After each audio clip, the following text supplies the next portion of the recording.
Assalamualaikum Bu Nur. Waalaikumsalam. Salam.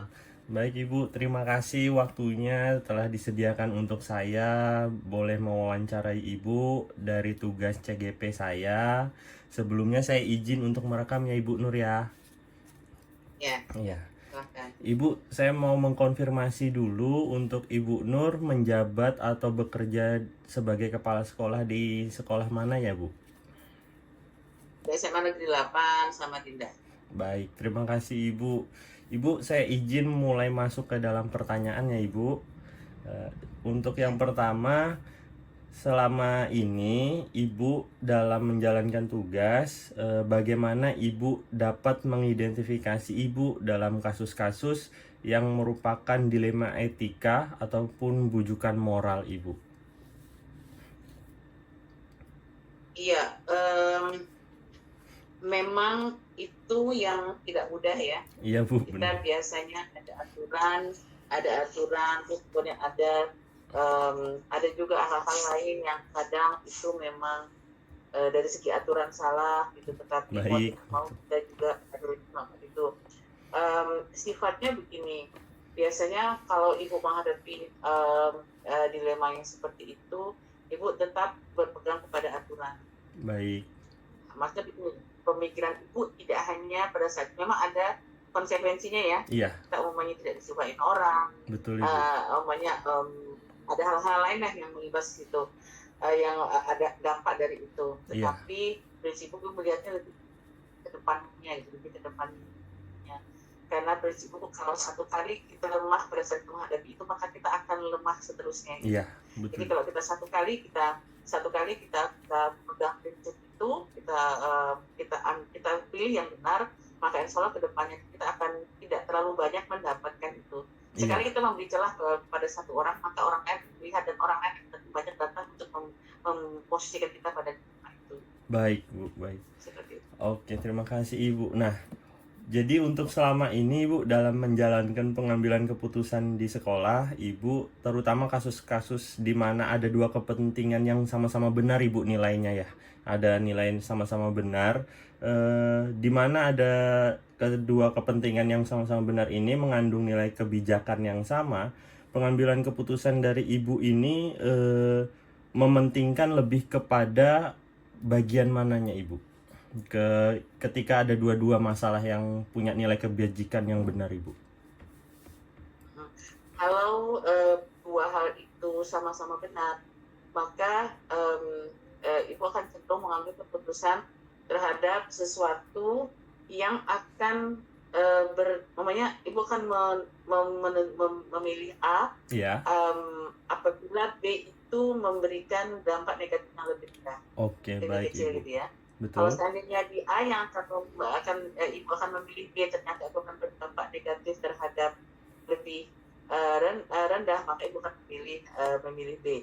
Artinya kemana dampak terhadap antara dua ini yang berdampak negatifnya rendah, maka ibu akan mengambil yang satunya, supaya apa, karena kalau dua-duanya benar gitu, nah tidak bisa memilih dua-duanya, maka harus salah satunya, jadi ambil yang memiliki dampak negatif atau efek yang negatif yang lebih kecil lah. Baik Ibu, walaupun dua-duanya punya nilai kebajikan yang baik, tapi tetap dilihat ke depannya potensi yang lebih minim negatifnya itu yang Ibu pilih Ibu ya. Baik Ya, Ibu, untuk ya. Kalau langkah-langkah, harus oh memilih ya. ya, betul Ibu. Untuk langkah-langkah atau prosedur selama ini yang biasa Ibu lakukan itu seperti apa Bu dalam pengambilan keputusan? Kita melihat dulu permasalahannya, kita Iya, melihat dulu, terus kalau ada kayak tadi namanya dilema dalam betul. keputusan, kita melihat dulu, kita pelajari masing-masing, kemudian kita lihat, terus kalau seandainya itu ada yang satu ini saya pelajari dampaknya bagaimana, kemudian permasalahannya apa, bisakah itu ditangani dengan cara yang lebih sederhana atau perlu penanganan yang kompleks. Baik Bu. Kemudian itu yang saya pelajari, melihat apakah itu mempelajari masalah, jadi akar masalahnya di mana. Apakah itu bisa masalahnya hanya merupakan masalah yang terlihat di depan, atau Baik. terlihat di permukaan, apakah masalah itu memiliki akar masalah yang sebetulnya lebih sederhana daripada masalah yang yang contohnya begini, orang itu demam, ya. Iya, Saya melihat kan demam itu sangat kecil sekali. betul, Bu. Sebetulnya mungkin masalahnya tuh kita melihat bukan masalah demamnya, tapi penyebab demamnya itu apa. Mungkin saja penyebabnya itu sederhana gitu. Mungkin ada Iya. umpamanya kakinya kukunya terbuka atau apa. Namun mungkin itu yang kita obati, tidak melihat demamnya, tetapi kita melihat akar Oh iya, masalahnya gitu. betul Ibu. Itu mungkin yang kadang-kadang kita tidak terlepas gitu sebetulnya. Iya. Baik Ibu, terima kasih. Untuk selanjutnya Ibu, untuk selama ini dalam pengambilan keputusan Ibu, kira-kira apa ada yang Ibu anggap efektif Ibu dalam pengambilan keputusan yang berhubungan dengan dilema etika, di mana kan dilema etika ini mempunyai nilai kebajikan yang sama-sama benar atau sama-sama baik. Kira-kira ada hal efektif apa yang biasa Ibu ambil untuk dalam pengambilan keputusan, Bu? Biasanya kalau dua-duanya baik ya, Iya. kalau dua-duanya itu baik, maka itu akan biasanya kalau itu bisa melibatkan umpamanya di organisasi, Iya maka Ibu. ibu akan melibatkan dulu tim ya, Oh iya. melibatkan tim teman yang kira-kira menurut mereka ini bagaimana. Jadi kalau ada satu misalnya yang ini ibu akan melibatkan kalau ini berhubungan organisasi, Iya, baik. karena ada tim yang coba bantu ibu memikir apa yang harus dilakukan, karena pasti mereka bisa memberikan masukan banyak hal-hal yang bisa dilakukan, dan itu berdasarkan pertimbangan semua, berdasarkan koordinasi, dan kita mengambil keputusan dengan segala pertimbangan, akhirnya itu untuk organisasi, jadi kita bicarakan secara bersama-sama. Itu Baik, yang Bu. biasanya ibu lakukan. Baik, berarti secara kolaborasi itu menjadi salah satu penunjang untuk efektif dalam pengambilan keputusan, Ibu ya. Baik, Ya, ya. untuk selanjutnya Ibu. Nah, ini untuk hal-hal apa saja sih Bu selama ini yang menjadi tantangan Ibu dalam mengambil kebijakan yang berhubungan dengan dilema etika tadi Bu? Tantangan yang Ibu rasakan selama ini seperti apa Bu? Banyak ya kalau bicara masalah kayak dilema etika itu, tantangannya adalah umpamanya minimnya informasi ya, minimnya Baik. informasi atau dari hal tersebut, atau tidak ada yang gini, dalam satu tim itu tidak ada yang mendukung, Oh iya, atau maksudnya ada kepentingan-kepentingan dari tim atau dari orang-orang yang ibu ajak ini yang tidak mendukung itu dengan alasan yang tidak rasional. ya, Kalau ini diputuskan, maka akan bisa menimbulkan konflik. Jadi biasanya kalau tantangan-tantangan itu banyak sebetulnya. Jadi dari tim itu sendiri, ya, baik, atau dari tekanan yang dari luar juga, baik. penyebab masalah, kemudian tim, kemudian dampak dari masa, ini menjadi tantangan. Oh iya, Memutuskan apa yang harus dilakukan itu dan membuat kesepakatan untuk memutuskan apa yang dilakukan itu juga bukan hal yang mudah dalam betul. satu organisasi. Ya, jadi Jadi tantangan seperti itu membuat baik Ibu. Jadi ternyata tantangannya lebih banyak dari eksternal Bu ya, dan berpikir ke depannya ini dampaknya seperti apa itu juga menjadi sebuah tantangan Bu ya, bener. Baik Iya. Ibu, selanjutnya nih Bu, dalam pengambilan keputusan dalam kasus dilema etika, biasanya Ibu Nur ini biasa mengambil keputusan itu secara terjadwal atau dalam waktu yang singkat pada situasi saat itu Bu. Jadi ada kasus langsung diselesaikan atau coba mengatur jadwal dalam penyelesaiannya Bu. Tergantung urgensinya. Oh iya Ibu. Jadi apakah masalah ini perlu tindakan cepat, maka Baik. kita harus tindakan yang cepat itu memang harus, atau kan kalau tidak cepat akan berdampak fatal. Oh iya.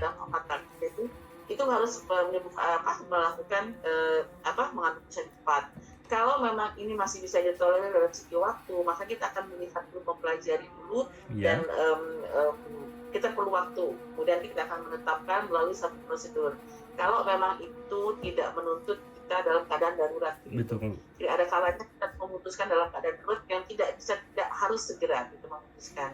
Nah, ada kalanya itu memang bisa kita tolerir waktunya sehingga kita masih bisa berkoordinasi, kemudian berdiskusi, kemudian memecahkan masalah, meminta pertimbangan dari banyak pihak untuk itu. Jadi tergantung urgensi atau sejauh mana level kedaruratan permasalahan itu. Baik Ibu, terima kasih banyak, ini luar biasa. Berarti dalam pengambilan keputusan itu kita tidak bisa menggunakan, oh saya harus secepat-cepatnya, oh saya nanti dulu, tapi tergantung dari urgensinya tadi Bu ya.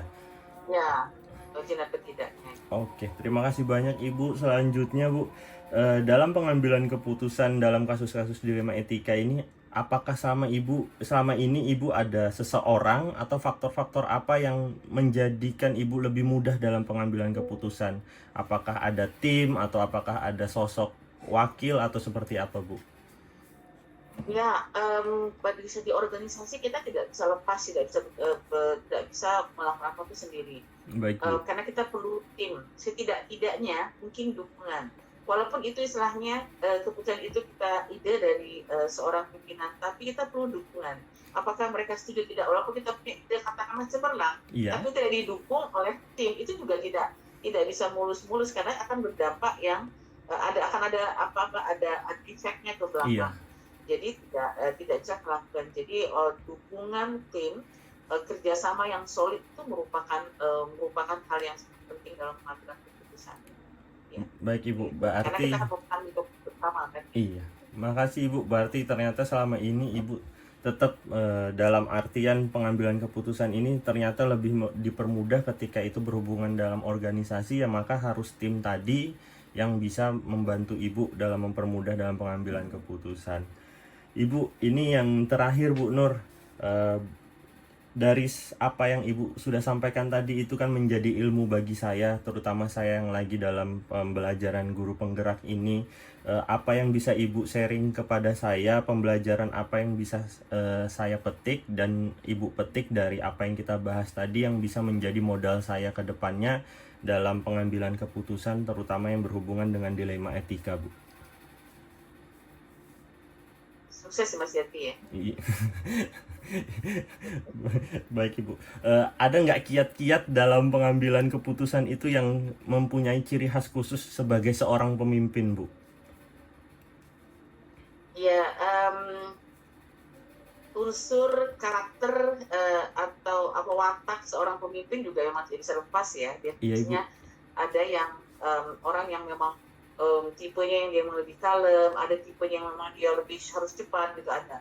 Iya, Tetapi pada saat kita sudah mengambil satu keputusan, kita juga harus berpikir secara logis dan berpikir jernih bahwa dalam itu keputusan yang memang tidak darurat, tapi kita tidak bisa mengambil secara terburu-buru. Jadi kita harus melihat situasi lah. baik Semuanya Ibu. sangat sangat situasional dan sangat kontekstual.